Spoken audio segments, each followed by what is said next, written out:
dan saya syahadatkan 14 orang di dalam gereja.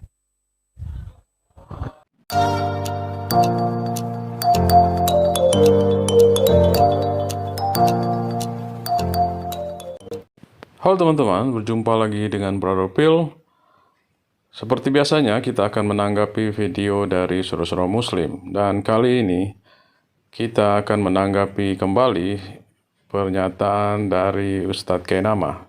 Seperti pada awal video tadi, teman-teman sudah mendengarkan bagaimana pernyataan Ustadz Kainama bahwa dia pernah mensyahadatkan 14 orang di dalam gereja. Kira-kira masuk akal nggak sih orang disyahadatkan di dalam gereja? Untuk lebih jelasnya, mari kita dengarkan pernyataan Ustadz Kainama berikut ini. Itu adalah pemberian yang terindah ketika saya jadi Islam. Bahwa saya disayang oleh saudara saya di sebelah. Sehingga bagaimana caranya supaya saya bukan hanya dibunuh secara karakter, tapi physically. Maksudnya tadi diperlihatkan mungkin saudari-saudari. Saya sudah merasakan bagaimana kerasnya pukulan softball, Ustaz. Batnya softball, asik. Sedap. Wah, luar biasa, luar biasa. Itu setelah saya dari tempat ibadah saudara kita Kristen di Bandung. Di depan gedung sate itu ada tempat ibadah, dan kita ngobrol di sana. Dan saya syahadatkan 14 orang di dalam gereja.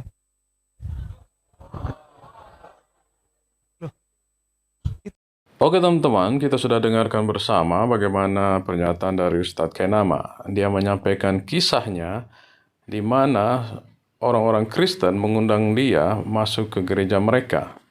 Dan di sana mereka berdiskusi. Dan hasil dari diskusi itu adalah Ustadz Kainama mensyahadatkan 14 orang di dalam gereja. Dan oleh karena itu dia digebuk oleh orang-orang gereja menurut pengakuannya dengan menggunakan stick softball. Mungkin dari cerita Ustadz Kainama ini timbul berbagai pertanyaan bagi kita. Pertama, menurut pengakuannya dia diundang oleh orang-orang gereja. Dan yang kedua, orang-orang gereja memukul dia dengan menggunakan stick softball. Ketiga, dia mensyahadatkan 14 orang di dalam gereja. Oke. Pertanyaan kita yang pertama adalah, adakah gereja yang mengundang Ustadz Kainama ini untuk berceramah di dalam gereja? Tentunya ini tidak masuk akal. Kedua, Ustadz Kainama digebuk dengan menggunakan stick softball. Dia menceritakan tadi kejadian ini terjadi di Bandung. Menurut akal sehat saudara, kira-kira orang Kristen di Bandung yang adalah minoritas, beranikah mereka menggebuk seorang ustadz sekelas Ustadz Kainama? Ini pertanyaan misterius. Oke, yang ketiga adalah, mungkinkah ada 14 orang yang bersyahadat di dalam gereja? Kira-kira menurut saudara-saudara ini masuk akal atau tidak?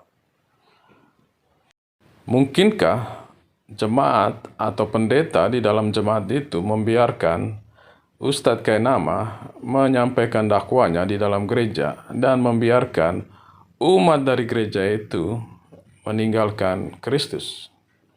Sangat tidak masuk akal.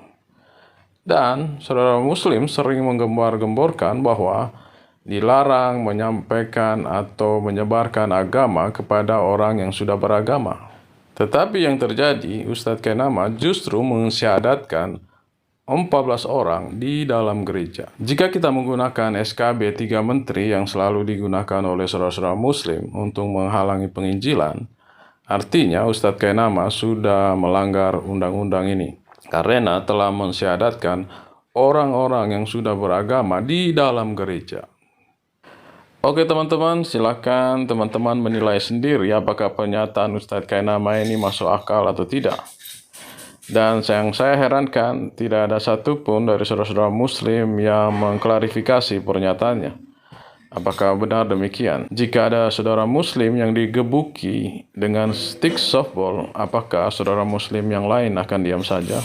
Apalagi seorang yang sekelas Ustadz Kainama, udah mualaf, ustadz lagi.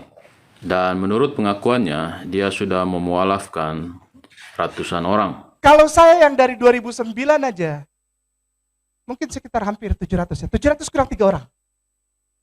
Berarti Ustadz berapa? Ustadz kan dari lahir. Oke teman-teman, seperti yang kita dengar bersama bahwa sudah banyak yang dimualafkan oleh Ustadz Kainama. Dan jika terjadi sesuatu kepada beliau, tentunya seluruh umat Islam akan heboh. Apalagi dia katakan bahwa dia dipukul oleh orang Kristen dengan menggunakan stick softball.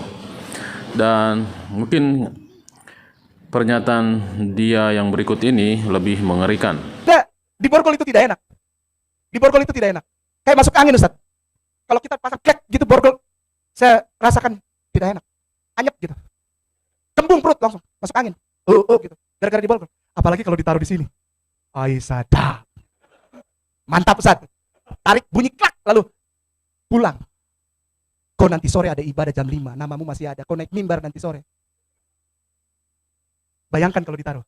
Saya rasa Ustaz sudah pernah lah. Oh, sedikit. Mantap. Berbagi sedikit. Setelah diancam tadi akhirnya Oh enggak, nurut. itu ditaruh kan, dibilang. Tapi saya nggak bisa, bilang saya sholat.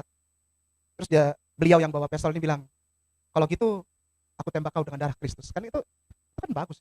Itu kan kalau menurut mereka kan adalah pekabaran. Kan? Misionarinya itu di situ kan. Misinya itu di situ. Aku tembak kau dengan darah Kristus supaya kau pulang lagi. Kau lahir bukan untuk jadi Islam. Kau lahir untuk naik mimbar dan jadi imam buat kami. Oke teman-teman, kita sudah dengarkan bersama pernyataan Ustadz Kainama di mana dia katakan bahwa dia diborgol, habis itu diancam pakai pistol untuk kembali ke agama Kristen. Dan yang melakukan itu tentunya orang Kristen. Tentunya kisah Ustadz Kainama ini kalau disinetronkan sangat menarik. Mungkin bisa berjilid-jilid. Mari kita lihat apa tanggapan Alkitab tentang bagaimana menanggapi orang-orang seperti Ustadz Kainama yang keluar dari kebenaran. 2 Tesalonika 3 ayat 13 sampai 15. Dan kamu, saudara-saudara, janganlah jemu-jemu berbuat apa yang baik. Jika ada orang yang tidak mau mendengarkan apa yang kami katakan dalam surat ini, tandailah dia dan jangan bergaul dengan dia, supaya ia menjadi malu. Ayat 15, tetapi jangan anggap dia sebagai musuh, tetapi tegurlah dia sebagai seorang saudara.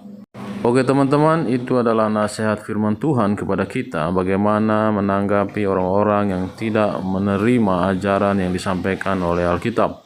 Dari sini kita bisa melihat jika benar apa yang dikatakan oleh Ustadz Kainama, ada yang mengancam dia, memukul dia, dan menodong dia dengan pistol, tentunya orang-orang itu tidak mewakili ajaran Kristus. Karena Kristus tidak pernah mengajarkan hal demikian. Dan saya juga 100% tidak yakin apa yang disampaikan oleh Ustadz Kainama itu benar. Bagaimana dengan teman-teman? Oke teman-teman, demikianlah tanggapan kita terhadap video Ustadz Kainama.